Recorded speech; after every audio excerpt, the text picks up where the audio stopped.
सिङाव थानाय बर' मिडियामनि school BTR काउन्सिलनि सिङाव थानाय बर' मिडियाम आरो गुबुन मिडियामनि स्कुल बिनि लिस्टखौ अलरेडि लाबाय दा बेयाव मालाबा जोंनि गेजेराव बितर्क जादों जे ममता हजाया बिटिआरनिल' लिस्ट बिदों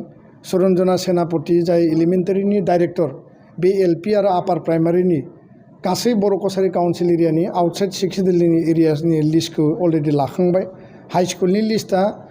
बर' एन्ड आदार ट्राइबेल डाइरेक्टरेटआव दंखायो दा बेखाय बारे बारे लिस्ट बियोब्ला बे अभारलेपिं जायो बेखौ लानानै खुनु भुल बुजाबुजि जानो गोनां गैया जिखुनु लेभेलाव रावबो थालांनाङा भेरिफिकेसन जागोन आफ्टार भेरिफिकेसन स्कुल प्रभिन्सियेलाइजेसना जागोन दा जों बुंदों जे जोंनि स्कुलनि कलेजनि कन्डिसनफ्रा क्राइटेरिया फुलफिल खालामा बेखायनो रिलेक्सेसन आरो कनसिडारेसन होनांगौ लानानै जोङो दिनै बेयाव बिथङै सावरायदों आरो बाथ्राया जाहैबाय जे जोंनि गेजेराव गामि नटिफाइ खालामनाय समस्ति दानाय आरो जिखिनि खामानि सोलिबाय थादों बे खामानि सोलिबाय थानायाव फिसा फिसौ माखासे पाब्लिक कमप्लेन दल संगठननि माखासे कमप्लेन बा बिथांमोननि माखासे लुबैजानाय बिथांमोना मा सान्दों मा लुबैदों बे बाथ्राफ्रा जोंनि एकाउन्ट्सआव बा जोंनो इनफरमेसन हरदों जोंनिसिम आपिल फैदों बेखौ लानानै इउबिपिअ आरो एबसु जयेन्टलि जोङो जिल्ला लेभेलाव जेराव जेराव बेबायदि इस्यु नुजादों बा प्रब्लेम नुजादों जोङो गोथौयै आरो गुवारै सावरायगोन आरो स्टेटआव वेलफेयार अफ बड'लेण्ड डिपार्टमेन्टआ एडभाइजरि कमिटि दङ बे लेभेलाव बिटिआर काउन्सिल बर' कसारि काउन्सिल जयेन्टलि डिसकास खालामबोदों गिबि मन्त्रि आरो ट्राइबेल एफेयार्सनि मन्त्रि बिथांमोनजों जेला जों सावरायनांगौ डिसिसन होनांगौ जाहाथे खुनु कारनाव जोंनि गामिफ्रा थालाङा आरो बर' गामिफ्रा बर' एरियाफ्रा नटिफिकेसननि माने बाहेरायाव थाया बिनि थाखाय जोङो स्ट्रिक्टलि नोजोर होदों मा थांखि लादों नांगौ बायदि जायाखैनाय खुनु बाथ्रा गैया माखासे खामानिया सर्ट टाइमनि गेजेराव मावफुंनो थाखाय गोरलै आरो माखासे खामानिया एसे सम नांगौ टेक्निकेल माखासे एडमिनिस्ट्रेटिभ माखासे गभर्नेन्स बेबायदि माखासे इस्युसफोर थायो आरो बे इस्युसफोर थानायखायनो माखासे पलिटिकेल लेभेल डिसिसननिबो प्रयोजन जायो बेयाव बबेबा थाब जादों बबेबा डिले जादों खामानिया थाबथायाखै खामानिया स्टेगनेन्ट जायाखै आरो सरकाराबो बुंदों जोङो खामानिखौ थाब फोजोबनो थाखाय बेबस्था लागासिनो दा बेखायनो जेसेबां जे एकर्ड इमप्लिमेन्टेसननि पेन्डिं बाथ्राफोर दङ बियो टाइम बाउन्ड इमप्लिमेन्टेसन जानांगौ बेखौ जों सरकारखौ नारसिनबाय थादों आसा खालामो जे मोनफ्रोमबो दफायानो सम आरो थिखानाय बे बेबस्थानि गेजेराव मोजाङैनो मावफुंजागोन आरो बिनि थाखाय जेला जेला रायजो राजानो फोरमायनांगौ जों फोरमायलांगोन गोजोन्थों जेनेरेल मेम्बार बे ज' लोगो नांनानै काउन्सिलखौ सालायनो हानाय क्षमताखौ मोनगोन आरो होमबानिया काउन्सिला माने पपुलेसन पेटार्नाव जेसेबां फान्ड मोननांगौ बर'नि जौगानायनि थाखाय खारन बे काउन्सिला पियर बर'नि काउन्सिल बेयाव गुबुनारिखौ लाफानाय जायाखै दा बेखायनो बे काउन्सिला बर' गामि बर' रेभिनिउ ओनसोल बिनि गासैबो वेलफेयार स्किमखौ मावनो थाखाय सुबिदा मोनगोन थाङाव बे खामानिफोरखौ जिहेतु जयेन्टलि मावबाय थादों आरो बर' कसारि काउन्सिलनि चिफनिफ्राय लानानै डेपुटि चिफ गासै टिमा बे खामानिफोरखौ लानानै जथेस्थ' बिथांमोना माखासे इनिसियेटिभ लानानै खामानि मावदों इउबिपिअ आरो एबसुनिफ्राय खामानिफोरखौ स्पिडि जानांगौ सरकारखौ जों प्रेसार होदों मालाबा डिसकासन खालामदों आरो बे लेभेलनि कर्ट डिसकासननि गेजेरजों बर' कसारि वेलफेयार अट'नमास काउन्सिलनि माने फुल फ्लेजेड काउन्सिल दानांगौनि बेलायाव जोङो मा एजेन्डाफोरखौ मा एक्सनफोरखौ खालामनो हायो बेखौनो दिनै बेयाव सावरायनाय जादों बेयाव 6.3आ बाहेरनि आरो सिंनि होननाय जेबो बाथ्रा गैया बाथ्राया जाबाय मा जे आसामनि सिङाव कार्बि आंलं डिमा हासाव सेक्सिडेल काउन्सिल दङ आरो लोगोसेनो प्लेनाव बिटिआर काउन्सिल दङ दा एकर्डआव लिरनाय दङ जे बिटिआर सेक्सिडेलनि सिङाव थानाय फरायसालि आरो कलेज आरो आउटसाइड बिटिआर बा सेक्सिडेलनि बाहेरायाव थानाय बर' मिडियामनि स्कुल दा बेखायनो गासैबो बर' मिडियामनि स्कुला प्रभिन्सियेलाइज जानांगौनि थाखाय दुलाराय बर' फरायसा आफादा सोलोंथाइ मन्थ्रि आरो गिबि मन्थ्रिजों गोबां लेभेलाव जों सावरायबाय आरो लोगोसेनो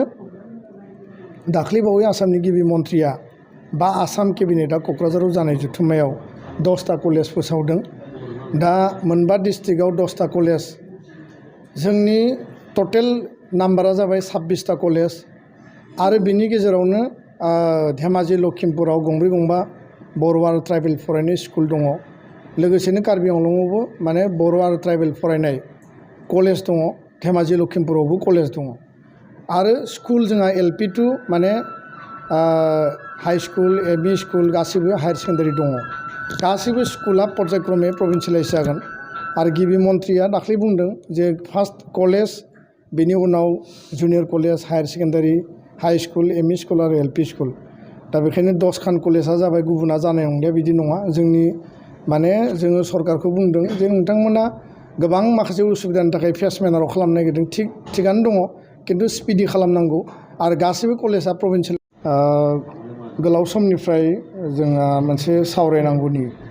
एजेन्डा दङमोन बर' कसारि वेलफेयार अट'नमास काउन्सिल जे गोदानै बर' गोजोन गोरोबथानि गेजेरजों दाफुंजाबाय बे काउन्सिला इन्टारिम 14 जन सोद्रोमानि गेजेरजों चिफ डेपुटि चिफ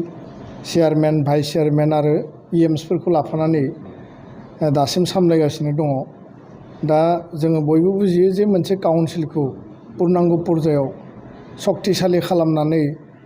जौगानायनि आरो जोंनि जि अधिकारनि बाथ्रा दङ काउन्सिलनि एक्टआव लिरनाय बेखौ मोजाङै एक्सारसाइज खालामना रायजो राजानि वेलफेयारनि थाखाय हा हु जोंनि एजुकेशन जिखिनि स्कुल दङ आरो गुबुन गुबुन गासै बिथिंखौ लानानै जुदि हाबा मावनांगौब्ला काउन्सिला फुल फ्लेजेड जानांगोन दा बे इन्टारिम काउन्सिलनि समाव माखासे खामानिखौ मावनो हायो माखासे खामानि मावनो थांनायाव गोबां आख' फाख'आव गोलैयो जिहेतु बे इलेक्टेड बडि नङा दा बेखायनो दुलाराय बर' फरायसा आफाद सिगनेटरि आफाद हिसाबै UBPO सिगनेटरि आफाद हिसाबै आरो काउन्सिलनि डेपुटि चिफ रमिअ पि नार्जारिनिफ्राय लानानै EM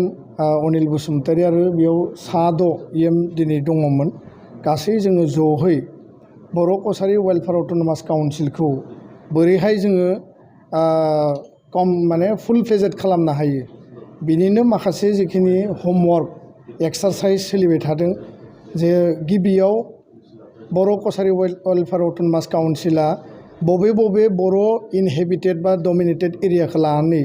एडमिनिस्ट्रेट खालामगोन खुंगोन रेभिनिउ भिलेज बा साब रेभिनिउ भिलेज जिखिनि पार्टफोर दङ दा बे बाथ्राखौ सिगाङाव WPT मोन दा ट्राइबेल एफेयार्स डिपार्टमेन्ट दङ आसामनि बिथांमोना TRI ट्राइबेल रिसार्च इन्स्टिटिउटनि गेजेरजों गामि जिखिनि तयार खालामनानै जमा होबाय दा जोंनि हिसाबाव 6,25,000 पपुलेसन माने फिगार फैदों बर' पपुलेसननि आरो बे गासै 28टा डिस्ट्रिक्ट जिखिनि दङ माने अबेबा मेजरिटि अबेबा एसे खम बे गासैफोरखौबो लाफानानै बेयाव नायजोबनाय जादों दा बिनि गेजेराव गामिखौ नटिफाइ खालामनांगोन गामि नटिफिकेशननि बेसिसाव बिथा खालामनानै 36टा जि समस्ति दानाय बेखौ घोषणा होनांगोन थ्रु नटिफिकेशन आरो बिनि उनाव बिसायख'थि खुंनांगोन आरो फुल फ्लेजेड बिसायख'थि खुंनायनि उनाव फुल फ्लेजेड जेब्ला काउन्सिला फर्म जागोन चिफ डेपुटि चिफनिफ्राय लानानै गासै EM बिनि जिखिनि माने जिहेतु दुलाराय बर' फरायसा आफाद UBPO खौसेथि बर' सुबुं आफाद आरो बर' कसारि वेलफेयार अट'नमास काउन्सिलनि जथायै जोंनि बर' कसारि वेलफेयार अट'नमास काउन्सिलनि माखासे मावनो गोनां हाबाफारिखौ जाहाथे थाबैनो मावफुंजोबनो हायो BTR दफाखौ जाहाथे थाबैनो सुफुंजोबनो हायो आरो बिनि थाखाय सरकारखौ प्रेसार होनो थाखाय माखासे गोनांथार सावरायनाय जायो आरो जोंनि जिहेतु थांखिफ्रा जाहैबाय आसामाव जेसेबांनाखि बर' सुबुंफोर दं बे बर' सुबुंफोरा जाहाथे BTR आरो बर' कसारि वेलफेयार अट'नमास काउन्सिलाव जाहाथे बयबो एक'मडेट जानो हायो बिनि थाखाय थांखि लायो आरो बर' कसारि वेलफेयार अट'नमास काउन्सिलनि गामिफोरखौ थाबनो सोसनजोबनानै समस्ति दानानै थाबनो इलेक्सन फाथिनांगौ होननानै गभर्नमेन्टखौ प्रेसार होनाय आरो बेजों लोगोसे काउन्सिलखौ मोजाङै सामलायनो थाखाय जाहाथे बेनि थाखाय फान्डिंनि बेबस्था लानाय आरो माखासे जोंनि बाउन्डारि एक्सटेनसननि टाइमखौ जाहाथे थाबैनो मावफुंनो हायो बेजों लोगोसे जोंनि 6.3 जिथु क्ल'ज दं 6.3 क्ल'ज सरकारा स्कुल लानाय बेनि सायाव सरकारखौ नारसिननो थाखाय सावरायनाय जायो आरो माखासे थांखि लानाय जायो आरो जों मोनसे थांखि लादों जथायै बर' कसारि वेलफेयार अट'नमास काउन्सिल दुलाराय बर' फरायसा आफाद आरो खौसेथि बर' सुबुं आफाद जथायै आसामनि गिबि मन्थ्रि लोगोसे सोलोंथाइ मन्थ्रि गासिखौबो खेबसेनो जयै लोगो हमनानै जाहाथे गभर्नमेन्टखौ बे काउन्सिलखौ थाबैनो मोनसे गोख्रों मोनसे काउन्सिल दाना होयो बिनि सायाव नारसिननो थाखाय बिनि थाखाय सावरायनो थाखाय आरो स्कुलफोरखौ जाहाथे प्रभिन्सियेलाइज खालामनो थाखाय सरकारखौ नारसिननो थाखाय मोनसे थांखि लानाय जायो।